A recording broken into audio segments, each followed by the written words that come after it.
Welcome to Positive Philter with your host, Philip Wilkerson, a podcast that focuses on friends, family, health, and career, with a little self-help along the way. Please join me in this journey for self-improvement, and I hope what I have to share will make you a better person, thus making the world a better place. I hope you enjoy the show. I hope you enjoy the show.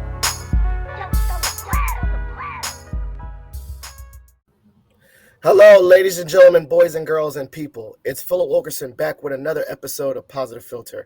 I'm joined by a special guest. Everyone's a special guest because they take their time to join me on my show. I'm joined by Dorothea. Now, if you're a Mason or part of the Mason Nation, you've seen this wonderful individual graduate during the pandemic and get a feature on her amazing journey to becoming a Mason alum. And so I was like, well, I'm inspired by her story. I think her story is worth sharing. It was just awesome to see the journey of lifelong learning and seeing things, all the way through. And so without further ado, Dorothea, why don't you give the listeners a little bit about who you are, and we'll get this show started. Hi, everyone. My name is Dorothea Tyree. I originally was born in Romania, and after the Romanian Revolution, we were allowed to go to Germany. And then after a few years there, I met my ex-husband. Now he was in the military, and I ended up at Fort Hood, Texas, where my career in early childhood started at the Fort Hood Child Development Center.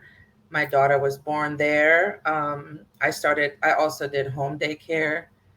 And then my ex-husband got out of the military in July of 2001. August 14th of 2001, I was accepted at Mason as an assistant teacher at the Child Development Center. After being told that I would never make it in a civilian world because I was raised military. I was coming up through military education. I mean, I did my training through the military. And so, I fell in love with Mason, all the trees, the deer. We were located in the Patriots Village behind the rack. I don't know. I know I'm carbon dating myself now. But yeah, it was beautiful nature, and we were in trailers, so I love nature. So I fell in love with Mason then. I told Fort Belvoir I'm not taking a position because I already had the position at Fort Belvoir, and I stayed with Mason. I love that. So your journey, you started in Romania. And how old were you how old were you when they had that conflict and you had to leave Romania? It started December 14th. My 11th birthday was December 21st. So we had to barricade ourselves in. We were too Western for the Romanian for communism. So the revolution started 20 miles outside of our village. So I would wake up with hearing tanks, having to hide under the windows because supposedly they were going to come and kill everybody in our village. So as an 11-year-old, you hear that, you see things on the TV, what they do to protesters. So after that, because I think I'm a quarter German now after my mom married my Romanian father, but so we had a chance to leave. So my dad, as brave as he was, because he was in his 40s, having to learn anew, get demoted, first of all, because he was a nurse, but very highly sought after in our village. Like, my dad would know my grade before I would. Everybody knew my dad. So he actually was one of the ones I found out later on, thanks to a professor at Mason, but I'll get to that part too, that he hasn't voted in his entire life. I think he was like 39 when he first voted. And to see firsthand that fight for freedom, that because people died, I'm here today. And it hits you. And so it's really shaped who I want to be as when I grow up. I'm still learning. I'm still seeking knowledge and to be better. Um, but then we went to Germany. Hmm. So we immigrated to Germany. We stayed in housing that was so we shared a bathroom with like four. It's like a dorm room Okay. basically with four families, and a whole building with a bunch more. Was it Uh, a refugee? Was it a refugee building, like a lot of escapees from Romania, or? it was all over. It's from all over, but it was more like we got the paperwork. We first went into Nuremberg and then we landed in Würzburg. Um, and then you first got to see how I have so many uncool pictures with the teenage years and then the weird clothes, but you know the difference. I think that getting to Germany after growing up in such a supportive community in Romania where everybody knows each other, Hmm. it's like an exchange. One not one hand washes the other, but we would take care of each other Hmm. no matter what. There's a wedding, my mom would cook like the whole week. My dad, if there's built the entire half of our house was built by half of our village. Hmm. The men, they came, and I would always give them some to drink, to refreshments and stuff. But as a little kid, seeing that, but in Germany it was different. Hmm. You see I guess the class different classes of humans that you were placed into. Hmm. Um, and then I met my ex-husband when I was 18, 19. And then he was getting orders to come back to the States.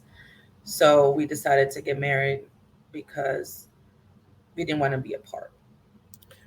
That's interesting. So, I mean, that's quite a journey. One is one journey from Romania to Germany, and then you're 18 years old. You said, right? You got married at 18.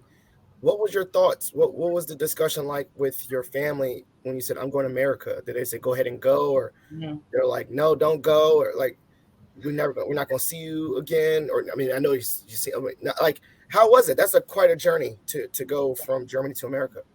My father was, I mean, to this day, my mom was like, next lifetime, I'm not letting you go. Okay. Because, but I was, so we married in December 5th. And I left um, after my 19th birthday. But the conversation piece was my ex-husband is African American, and my mom was worried that I I know what I'll be facing in America. I didn't know until I got to the States. I didn't know the extent of the eyes, especially in the South.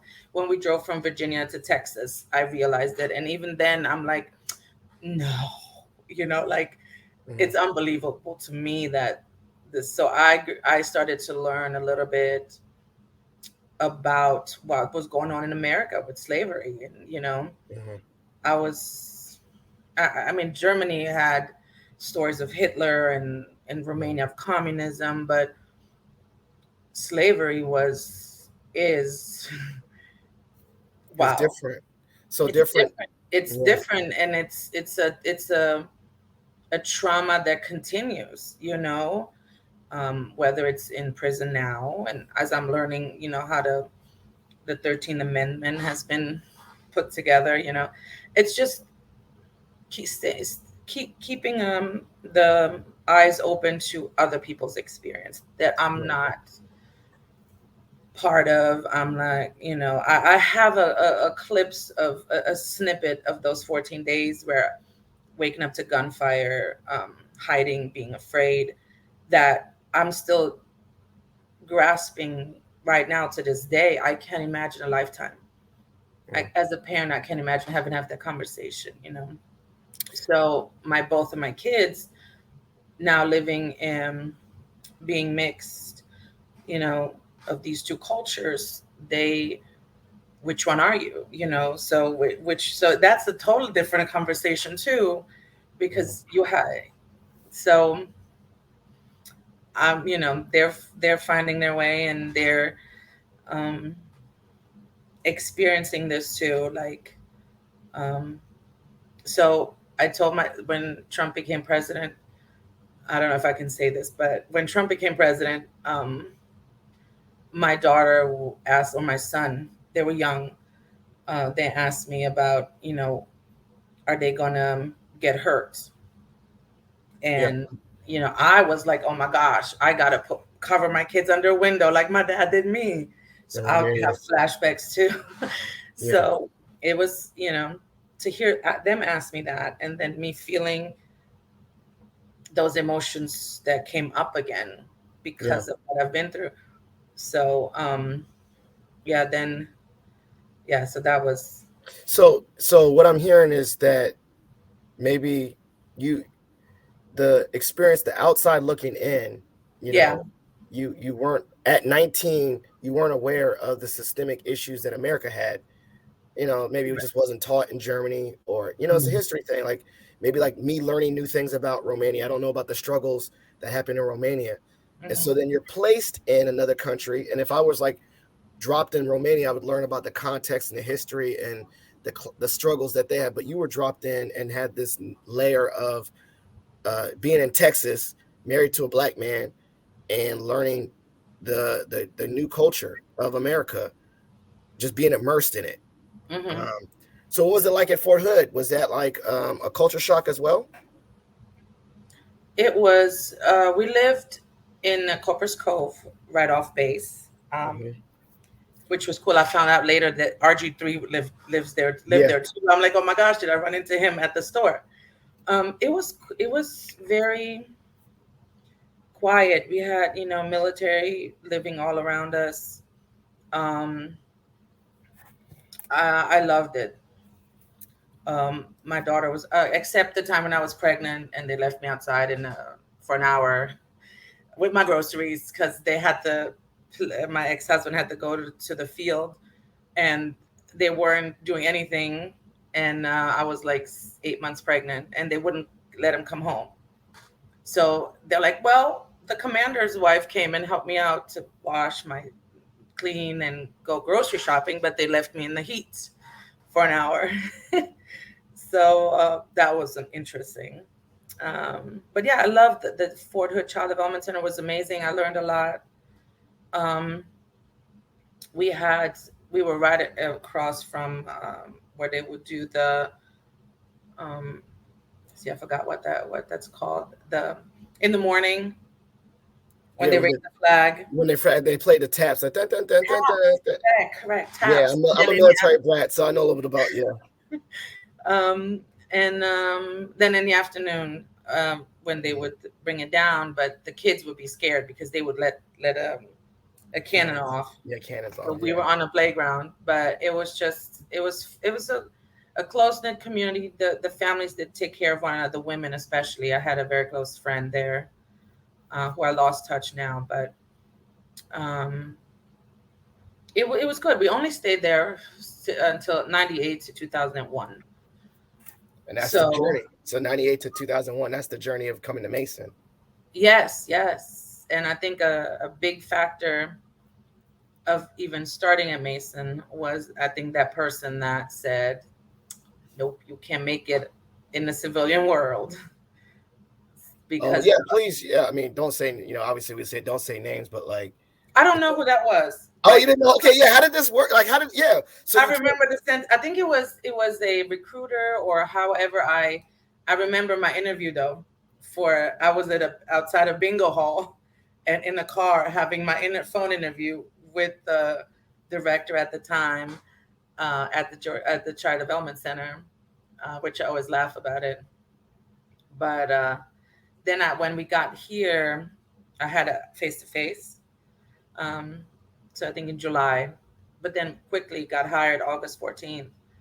Um, and then I did a few years as an assistant teacher, but we had, like, oh my gosh, the trailers had so many problems. They were only meant to be there for a few years, but then they stayed longer. I think we opened. So we had to be like we had to relocate to Chow Hall. That was in the hub when it was, and we had a mouse join us at circle time, and it was a Shakespearean death that the mouse had. You know, she just stopped and fell. It was not in my trailer, but so we had critters all around us. So eventually we got moved to a new building, which was so many people took to make happen. But yeah, before then, I started going to school in Yeah, I was about to say. 2009. It was, I think the building was 2007. Um, and then I started in 2009. That's I when you had, started classes. hmm? So you started classes in 2009. Yes, I started to attend classes. I knew I had this amazing benefit that we all get at Mason. Mm-hmm. And I'm like, I knew early childhood was my passion, my purpose. And I had all the certifications and stuff, but and I was like, oh, I don't need college, you know. But then I was like, you know what, I do need college. And I went and I learned so much more. It's like an aha moment that, and in through those classes, my history professor um, let me write about the revolution so I can understand what happened to me as a kid in an adult perspective, from an adult. So that was part of and it was just outside of our realm of scope of the class, but he was willing, he made that exception and let me write about it. Mm-hmm. And so that was definitely a healing point to find out what happened, what started it, um, and how evil he was. So Ceausescu and his wife. Um, so then, yeah, I took a class a semester for 12 years, Yeah. straight through from fall through the end of summer. I made the dean's list a few times. A few times I couldn't afford Verizon, so I did not make the dean's list. I got a B or C plus.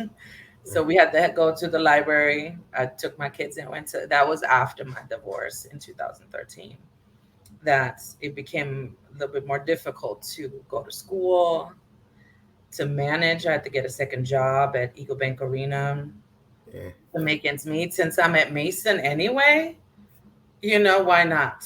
Yeah. And the only place that I could get was Eagle Bank Arena, because as a full time employee, I cannot work for anybody else on campus because of What overtime. on campus, but yeah, you'd have to do the conflict of interest form and all that. Yes, yes, But yes. Eagle Bank is separate. I have a question. Mhm. So as you were going through, and you were just trudging along, you were taking one class at a time, right? One class or maybe two a semester. Was there a point where it's like, man, this is taking forever? Like, I just need to stop.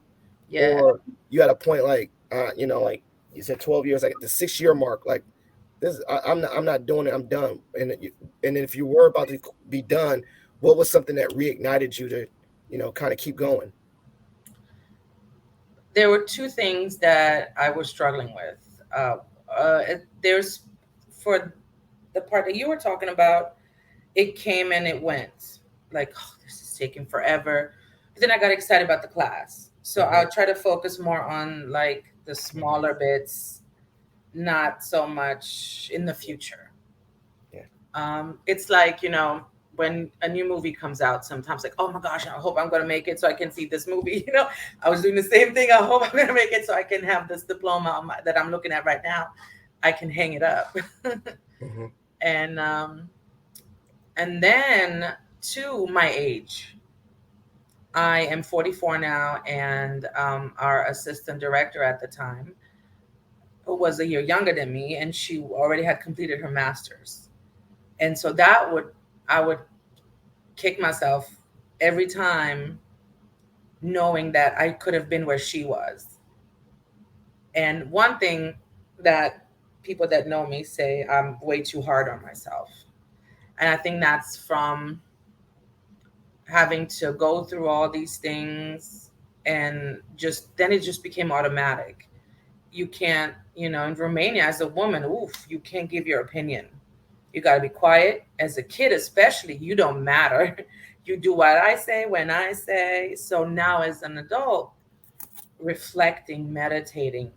Oh, in class, I have such a hard time writing an opinion paper, or like now as a master's student, like um, being critical and summarizing, not even summarizing, um, synthesizing everything, So it's like, oh my gosh, I'm like trying to play catch up, but it's I've got some help. I got the writing center.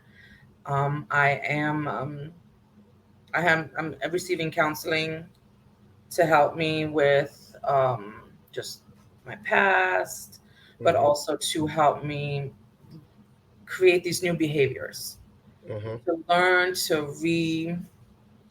redefine my mental health, not my mental health, but all the systems that I was brought up with, like Like the the self-esteem, the self-talk. Like mm-hmm, I'm yes, hearing things like you said, like Romanian women don't talk. Well, I do mm-hmm, talk. How do we relearn some of those things mm-hmm, that were ingrained? You know. yes, and it's definitely hard. The older you get, it's harder to do, to get out of that. I mean, I'm willing to. I think willingness is the first step, because so many people, um, I noticed men in particular, my dad, um, changing is hard, and what is it? 2 years ago, he ended up taking his life. Um, so that was hard too, having to right before I graduated too. Um, so that was hard to cross that stage without knowing. My mom was watching, so she heard the little piece that President Washington said about Mm-hmm. the 44-year-old student, that so but she couldn't understand anything that he said, but she was able to, I don't know, she had Google Translate at the same time, Was but she doing it, or was she joining in virtually? YouTube, yeah, she was Oh watching it wow. on Okay, she was watching on YouTube. YouTube. Okay. Yeah, so she sent me that little snippet of it, and she was cheering on from Germany. My daughter came from Florida and surprised me, and so I had um, two friends, Vicky and Barbara, my daughter, my son, and then my kiddos cheering for me at the CDC. And I got a surprise before graduation from a video from all the kids now that I've had, most of the kids that are now either graduated college. Oh wow. So I have a video like saying, Mr. Athea, you did it. You graduated. Thank That's you. And cards from the kids that are doing their thing now, and young adults. And that was a very special surprise. I wish maybe I can use you and Positive Filter to say thank you to whoever organized that. I want to do a video for them, but this is great because I don't have everybody's information. But that was great. I to connect with them again after so many years. that, And and then going back and revisiting, I think that was hard. Like yeah, and you know how life is. There's a moment where you'll get an extreme sad thing, and then right after that, you yes, have an extreme happy thing.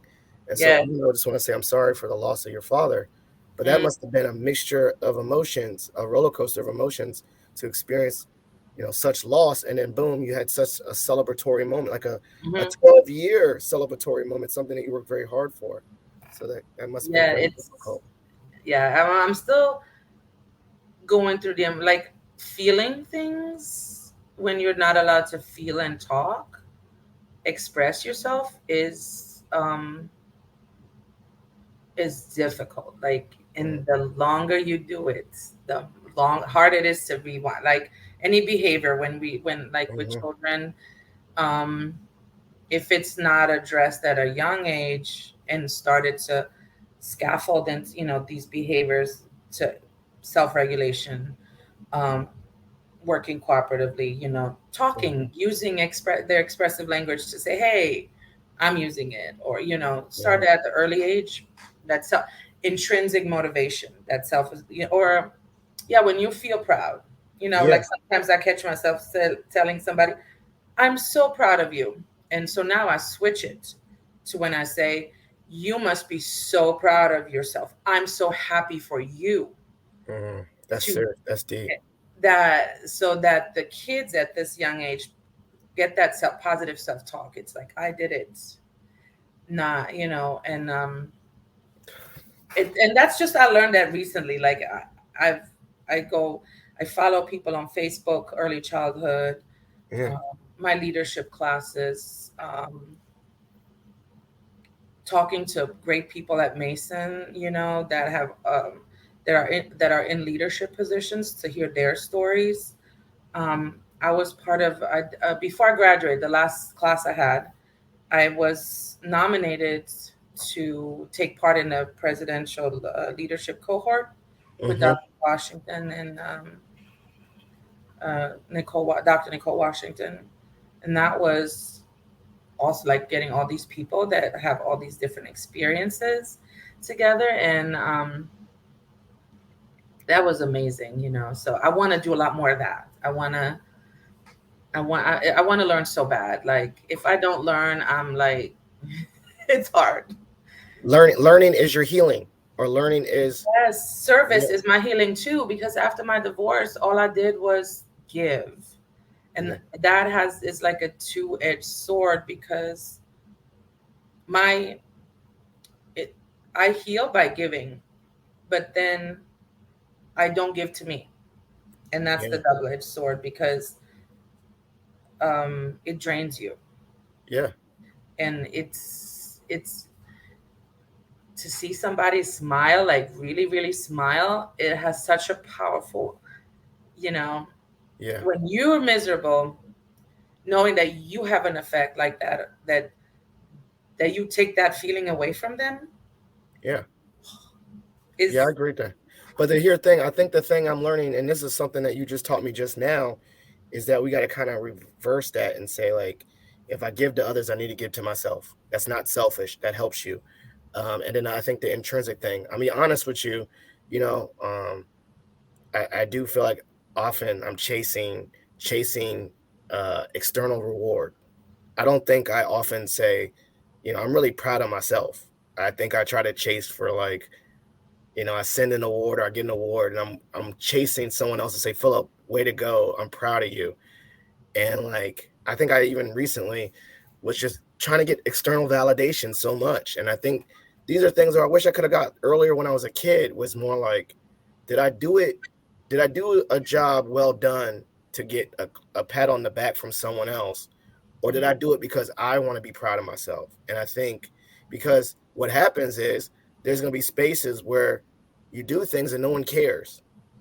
And then if you keep on chasing that, then you're just going to feel unfulfilled and sad. So I think you should. I'm gonna work on that too. We'll check each other on that. yes, Like, please. are you doing big things? And I'm like, I guess so, but like, are you actually proud of yourself? And I'll be like, I I guess I really can't. Sometimes I'll say, I guess I am, or maybe, but I think that's something that we need to pour into ourselves. Because I often say I'm so proud of my son. My sons. I'm extremely proud of them. But I want to work on it. It's like, are you proud of yourself? Mm-hmm. Did you feel good about it? What you did, or do you feel good about the effort you put in? Uh, did you meeting this goal? Did you do it to please me, or did you meet this goal to fulfill something for yourself? Mm-hmm. Because I don't know. Because then you'll keep on chasing stuff, and I don't think you'll ever really be happy if you're always waiting for someone else to validate. Mm-hmm. That's deep. Yes, I agree. As children, all I want to do is please my mom and my dad, but math was my sore subject. Mhm. Math back in Romania, when you were hit in school. I forgot we had uniforms, and I forgot my headband, so I got 5 rules But I was hit 5 times on my hand with the ruler. But I remember my French teacher who was drunk. She took my friend's head and slammed it against the headboard because he couldn't conjugate a verb. And you see the husbands beat the wives, but it's taboo. Like any kind of female, when you grow up and you have any, you know, you hit puberty, like that's taboo. We don't have that conversation in Romania. I thought I was going to die. So things like this um, establish that what you said, that validation seeking. And I Mhm. always, even though I wasn't good enough, I had an A. Why'd you not get an A plus? It was number grades then, but so chasing that, I mean, in even other relationships you have with your Mhm. spouse, you end up picking people that you can distinguish between healthy and unhealthy, because the unhealthy becomes your norm when you so break in that cycle in any relationship. But getting to love yourself and not feel it's like selfish because you're helping yourself, when you're not um, helping others all the time. So I go back to the real question: are you proud? Like when you said you have your diploma behind your Oh computer. yeah. Are you proud of yourself? Yes, like I did it. I even got the presidential frame. Yeah. It's and that's the intrinsic. Like, I was like, oh my gosh, I passed the class. I'm getting a Starbucks, so that's my Yeah. extrinsic. I'm going to Blaze, or but yeah, I have to look at it though. It hangs there, Hmm. and I'm looking at it now, and I'm like, I gotta be like my mindful moment. Just sit here and look at it and reflect, Hmm. because the day to day um life can be crazy. Like with Hmm. I started my master's program this year Hmm. in spring, and that's like after a year break. I feel like some of my neurons are gone, or it's like I aged 30 years, and so but yeah, it's definitely interesting to. It's gonna definitely be hard, Well, but maybe it's gonna be hard, but maybe it's just like a bike. You just gotta. I mean, I'm going back to get my PhD, Mhm, and I don't know. I think it's we learn like I like learning, but I like learning at my pace, and I like mhm, learning like I like to learn and then not have to write a paper about it. You know what I'm saying? And so it's a different. It's like almost like someone that loves to play pickup basketball, but there's a difference between pickup basketball and then like an actual game, mhm, right? It's a different pace. It's a different mhm, but the game of basketball, people love it, right? And I think honestly, I love to learn. mhm, I love learning. I love the mode of learning, but it's definitely a different pace between learning for fun or learning on your own and learning in the realm of academia and mhm. someone else's pace. I don't know if that makes sense. It does, because what people, I don't know if they don't realize it or not, but growth is painful, like emotionally painful. It's not, growth happens at the edge of your comfort zone. You cannot grow when you're comfortable. So I would hate math. Like I would have to remember math. I didn't have Schoolhouse Rock. So like math in my head, I can't do. Yeah. Calculator.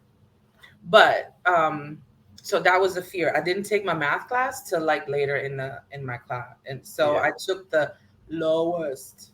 It was like quantitative reasoning. So I was like, oh my gosh, all about buying a house, and I ended up getting an A plus. Um, my group was great. We were the A plus team, and that's what's fun too. Like the whole students, you know, even though that was the hard thing too, as the older Hmm. student connecting with the younger students. But it was, there's a few students that like you click with. Right now, I live with students that are amazing. I moved closer to Mason because it just seemed smarter to do. Yeah. So I live 5 minutes off campus, and it's great just coming five minutes versus 35, 40, 45. So I feel more connected this way too. And I was saying one thing I was thinking about is like we can't avoid everything because like I'm not a fan of math either. Be honest, I'm not a fan of math. But then in anything, there's like a research methods class and data and all that stuff. Did that. And we had to like in your even in your master's program in social work, I'm pretty sure there's going to be some form of Yep. research class with math in it. And so like we just got to do things, have things we hate, but it's all for the course. Yeah. And when I got hired as I was an usher first at Eagle Bank Arena, I realized there can be a lot of um, conflict sometimes during events, especially sometimes graduations, or when you have to navigate. So during graduations, and maybe this can be helpful as Mason graduations happen. Um, there's picture areas where parents can come down on either side of the stage, and it's a quick snap and go. But then we have sometimes, everybody's so excited and it's celebration time and everybody wants to take a picture, but navigating through making sure everybody can take it and go up. People around them are great, um, it can be difficult sometimes. So I asked my boss to, like, can I please go into these portals because I want to go through these. I want to be put in the most difficult spots, that can possibly have more conflicts, because I want to be able to mediate, be there, and learn from it. Because, like, I would know when my dad comes in by hearing how the handle goes down. The noise that the handle makes, not be my room, and so it was real fear as a kid. But now as an adult, I don't like any kind of conflict. So facing that fear in that um, scenario um, helped me a lot, and it's still helping me now as a supervisor for events. But it's definitely, and it's not like, it's just like when um, you somebody that has, like, is upset. You learn ways based on each person, because you can't talk to a person the same as you talk to the next person. Different people, different, self-regulation skills, so it's always done with respect, and trying to um, negotiate a medium of, like, okay, what can you do now? So I started to solutionize. Okay, these are empty seats, you can sit here. So solutioning is a term I learned in my leadership class. It's not problem solving, it's solutioning. So it's just that, turn that negative into a positive. It's still the same outcome, but it's the way you look at it that can guide you to, can be more grumpy or more friendly. And don't take it personal, it's just you and the customer against this problem that we all are having, just like any relationship, you and your wife against the problem that's going on, or us, you know, So you're gonna solution your way through your master's program. solutioning. Yes, You're gonna solution, solu- you're gonna solution and solutionator. yeah. So like basically that's how we're gonna address the things that we don't like so much. It's like not looking at them as problems, but like different solutions to navigate and get through. Yeah, yeah, and you gotta be, as I know, like, if you're afraid to do something, fear can paralyze you and can easily, like, set it aside until it grows bigger, bigger. When you have that, I don't want to say problem, but it is a problem. Knowing that there is a problem is the first step, you know, and then finding a solution for it. But, like, sitting and really thinking about how it's affecting you, knowing knowing, letting the feelings go. Like I do that with my kids at school. Um, Miss Shira has really opened my eyes on meditation and yoga. It's one thing I learned from her, and will continue, will stay with me forever. Is and it's teaching myself too, to calm my storm and breathe, like, as I teach it to the kids every day. Um, and it's practice, especially as you go through it with the kids, calming your storm as they raise the tide, you know. So it's definitely a great, anybody, if anybody can try that. Was it Yoremi yoga, Barry Coral are great in self regulation and breathing, and um, it's, yeah, yoga is amazing. I need, that's why I love my work attire, because I can do that with my jeans and shirts. But yeah, it's definitely, that's, so I realized after talking to kindergarten teachers too, self-regulation is a big Mm. thing, especially the kids moving up to kindergarten, and um, it sets them up for a better transition. So this is a great episode. It took us a while to get there, but I learned so much, took so much notes, and I learned so much about your journey. I actually lied and do have a new segment, well, not new, but a segment that I surprise people with called Shot for Shot, in which you get to ask a question, I get to ask a question. Do you want to go first? I go first. You go for, because I'm scared at the moment, so You're uh, doing great. I love it. I think this is like a really powerful episode. I learned so much about you. So yeah, I this, know. I mean, my shot for shot, I don't go crazy, but I do have. You're a lifelong learner. Hmm. I think. What was your undergrad degree in? Psychology. There was, Psychology. I wanted to do early childhood, but they didn't have an undergrad at the time. So my thing was to know people. Like, people Yeah, fascinate me. How do they work? How do I work? yeah. And then now your master's, I believe, is in social work, correct? Yeah. All right. So let's say throw out the master's in social work, throw out psychology. Let's say we make the Dorothea, uh, the bachelor's of arts Dorothea version. Hmm. What would be the curriculum that you would build? What would be the program's focus if you can make up your own degree? Ooh, I love that. That's Yeah, a great question. So I'm comfortable now. Thank you. yeah. Um, I life, definitely the math. Yes, it's got to be there. I know You my would put son. the math in. You would put the math in your program. I would put the math in my program. Okay. All right. I would maybe find ways, but to so my problem with, well, not my problem, my the sad part about the elementary schools, and especially elementary schools, is they kids are made to sit and do worksheets.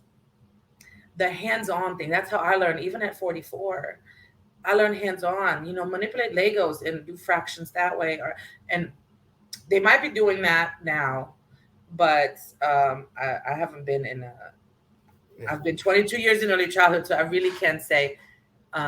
I should go and find out what's been done now. But be more hands-on. Nature is a great teacher.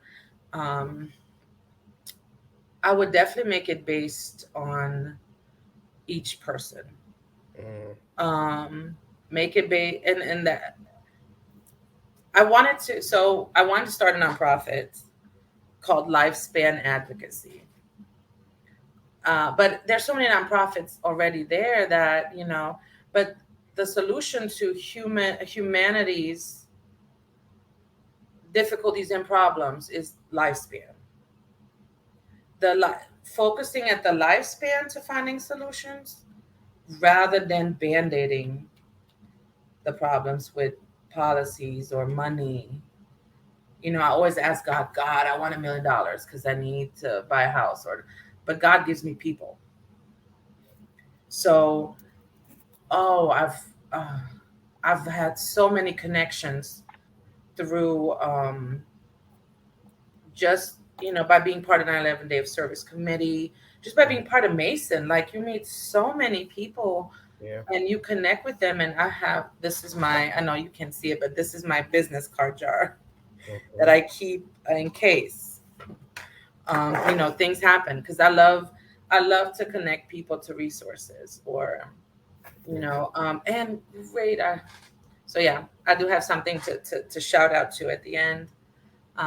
It's a great resource for Mason too. So, especially the student body, helping the students go through as they go through school. At the CDC, I had the chance to work with STEP, the Student Transition Empowerment Program. Um, they would come and do their like towards the end. So they start in June, and Mhm. by July, August, they would come one day. They would come and hang with the kids, and we were doing work in the garden, and we would play Jeopardy garden version, and so they learned a lot. I learned a lot. I got to meet so many, um, and to see where they're at now, I still get to chat with a few of them that still work at Mason. Um, so it definitely it can't. I don't have an answer to you for that because it has to encompass. It has to start at conception. Yeah. It's like that generational trauma has to be fixed. And now I'm learning in my class right now how trauma can affect you from childhood and that lasts. And I was watching this TED talk about a person who, like when you lose a spouse, you so the other spouse usually sometimes dies within the same year because they're so connected. Um, he did a study to where um, if I would take care of my sick mother, the stress would be so much for me that my husband feels it. And then he's stressed because I'm stressed. But then the husband's friend is stressed because his friend is stressed. A network of stress because they're all Network, yes. So it's a system that affects like humanity is so stress is transferable. weirdly connected to it's like a web, Yeah, web of stress. emotions to mind to, and then you have the system, the systems that is inside of you, mind, body, and soul, and then you have the outside system, the environment that also influences that system within you, and then how you react to that environment is different than the other person reacts, and that conflict in that the way the different styles of reacting is another set of, I don't know if that makes sense, but it's very intricate. It's almost um, definitely psychology would be one of them. Yeah. So we got Human math, we got behavior, psychology, we got life skills. I feel like yeah, it could be whatever you want if you were in the mental business. health, Mental mental health. health. You know, explore mindfulness, yoga, exercise, healthy eating, garden. Oof, learn That's how a to great garden. program. Yes. Okay, I'm gonna challenge you next time. Tighten what I want when we see to not next time because I'll see you probably tomorrow. Maybe in a week or two. Let's make up a class like one life skill class. It'll be one class. What would you teach in that class? No, you don't have to answer it now. We'll play Okay. on a piece of paper. All right. What's your question for me? Your question for you. My question for you. Um, how I'm gonna have to pencil that. I'm gonna get a better question for you next time because I don't do on the spot questioning that well. But what I see your accolades. I see your how far you've come, and I know you're gonna go even further. But how do you stay positive? How do you? You're the kindness ambassador. How do you No. stay positive through that life, Well, through what life uh, offers you? uh, like I'll be totally honest. I try not to say I'm not toxic positive. Like Mm-hmm. um, I've experienced a lot of loss. And I'm sad and I cry, and you know, I don't always smile. I yell and I get angry. But I think the thing that keeps me positive is that I don't know. I just think that innately, though, I am happy regardless of all that. Um, and what I mean by happy is like I practice gratitude every day. I channel that. I have a 5 minute journal and I practice it. But I really just think that like over time, I just it shapes who I am. Like therefore I am that kind of that thought. Like um, I think I'm a positive person, therefore I become a positive person. I think about myself in a way of like I'm resilient, therefore I am resilient. Like if I think I am, then I am. Mm-hmm. Um, I think I'm kind. I like to treat people nice and say nice things about other people. Therefore, I become a kind person. So, like, I don't know. I sometimes even have to check myself, even and say, like, is this necessarily how you want to navigate the world? Like, you know, I get petty and mean, but then I think about it, it's like, is that really the character that I want to be? Or is that the person I really want to be? Or what I want to be known as? Mm-hmm. Or when I look in the mirror, is that the person, if I were to like split myself and have to hang out with myself, would I want to hang out with myself? Um, like, would I actually be my own friend? I be thinking about that all the time. Like, do I like? I laugh. I laugh at my own jokes, and I say, "Yo, I think if I was split, I would actually be funny. I think I would have a fun time with myself." And I think about that, like when I'm alone, I'm like, I'd actually enjoy the music. We would hang out. Me and my clone would hang out, and so I think that keeps me as a positive person. I think of myself like if I were myself looking out, would I be proud like that part? Would I be proud of who I am? Would I be Mm-hmm. happy with who I am? Would what others say about me match who I really am? Is there Mm-hmm. congruence there? Like Philip, you're such a positive person, but in actuality, I'm a horrible person. Like I don't want that. I don't want misalignment. I want to live a life where what I believe about myself is visible to others and it's aligned and it's correct. So like when people say, Phil, you're a really positive person, I say to myself, I am. I am a positive person. Mm-hmm. Um, but at the same time, I definitely don't want to come off as toxic positive, meaning like um, because I'm positive does not mean don't Yeah. experience sadness or grief or loss or disappointment or anger. I just think my natural set point is that when I'm balanced, that I'm naturally more prone to being happy, and those negative emotions, which they do happen, they I bounce back to being happy. Like that's a glimpse, but my normal set person is a happy person. If that makes sense. Like I'm not a sad person all the time with glimpses of happiness. I'm a happy person most of the time with glimpses of sadness. And so I Yeah. think that's how I want to be. And I remember one time I really thought about it. Like I remember one time when I was going through a really hard time, I was like, I don't like feeling like this. I got like when I was feeling anxious or depressed or sad. And I remember it's like, I don't like feeling like this. I will, what can I learn to not feel this bad all the time? And I started really watching YouTube videos and motivational videos and uh, trying all these exercises, happiness exercises, like, you know, these things. And I've realized I started feeling better about myself because I practiced it. It was like actually practice being happy in regards to actions. Or Mm-hmm. I studied the science of happiness, and it said when you're kind, you feel better about yourself. And so I realized over time, like just being nice to other people, being kind, it fills me up. It makes me like it actually does make you a Yeah. happy person. They say it releases dopamine. Mm-hmm. So that's how I do it. I think of it like all that is just techniques, learning about happiness and then practicing it and actually doing things and really just trying to really reframe my thinking and thinking I want to live a life that I'd be proud of, but also want to live a life that like aligns with that people when I if God forbid I lived I die today or die a week from now, that would be the things people remember me for, not the accolades and all that. They would remember me for being someone that was nice to other people and actually pretty positive overall. So That sounds, what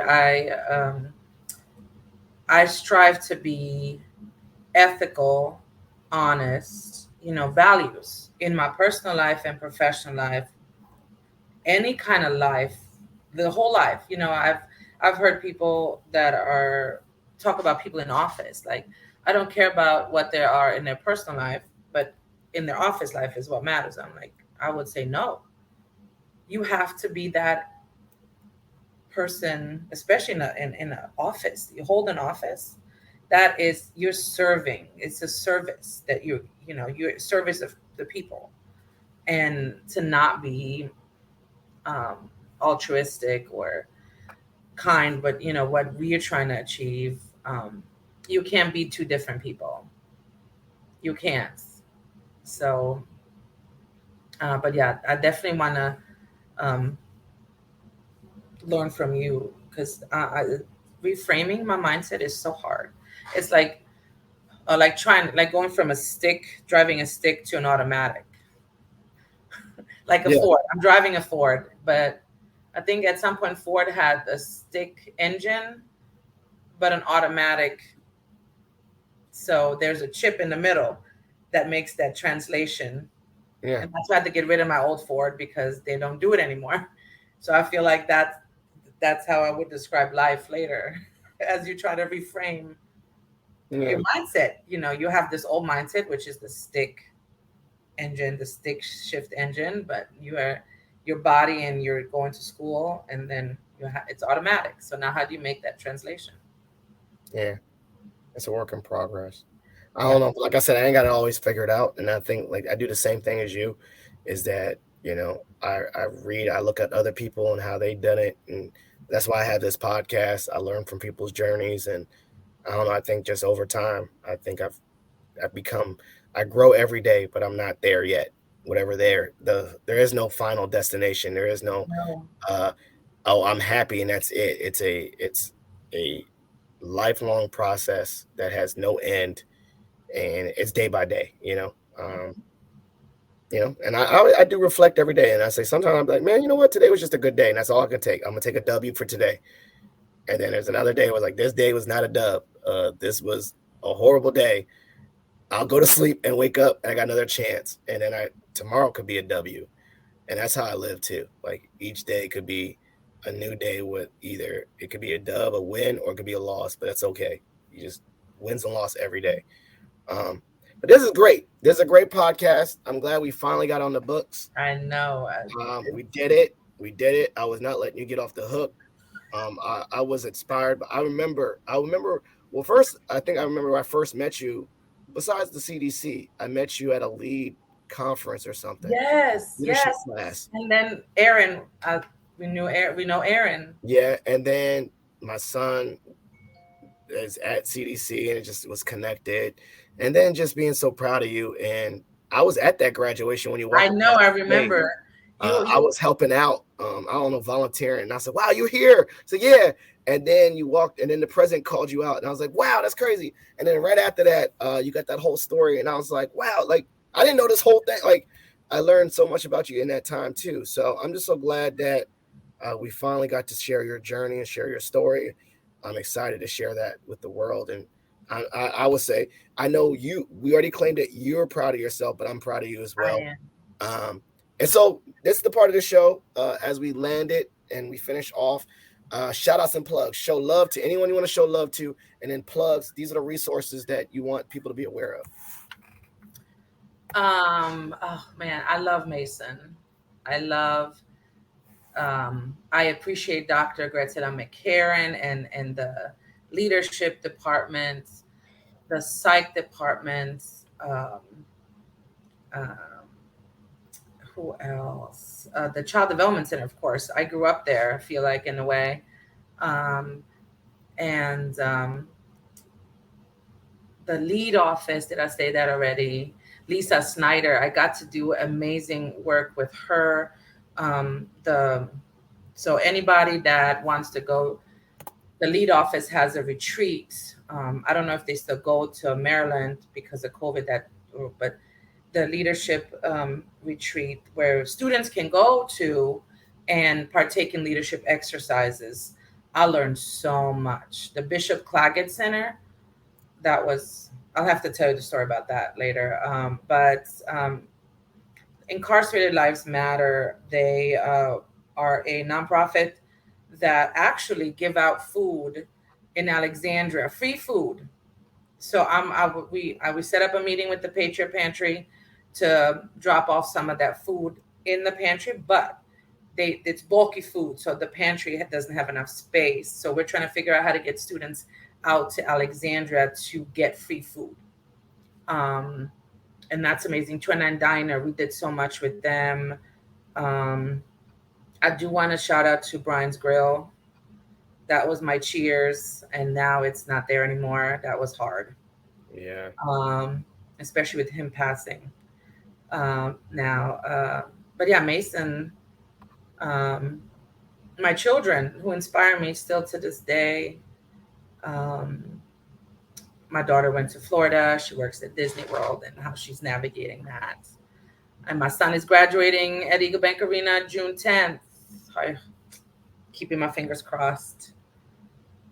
Um, and last but not least, I want to shout out to my boyfriend, Jarvis, who is incarcerated right now, um, and trying to re-enter society in a few years. And I learned a lot about that side of the system now, um, and how trying to fix some of that too. I don't know. It's not going to happen in my lifetime, but at least we can start. Amen. It starts now. It starts today. It starts with us.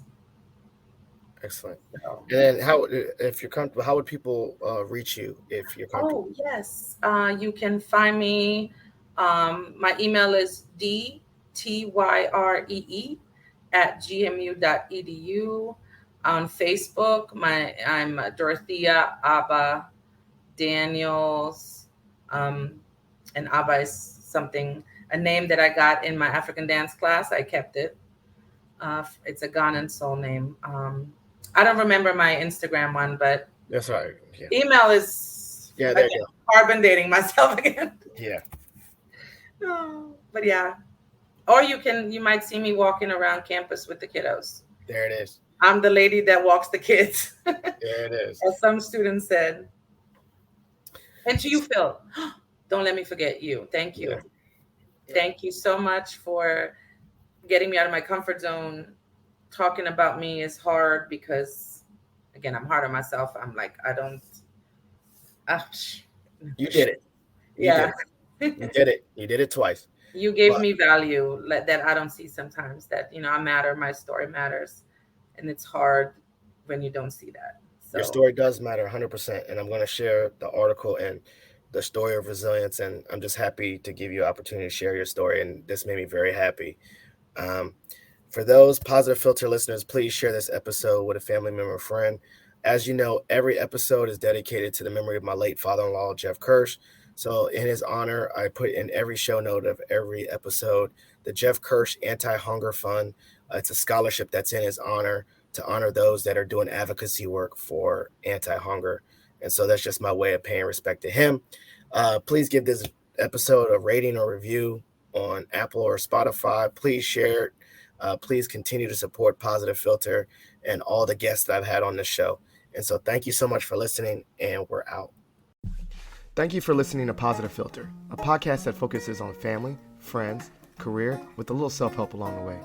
If you enjoyed this podcast, please share it with your family and friends, and like the Facebook page, Spreading Positivity of Movement. Thanks for listening.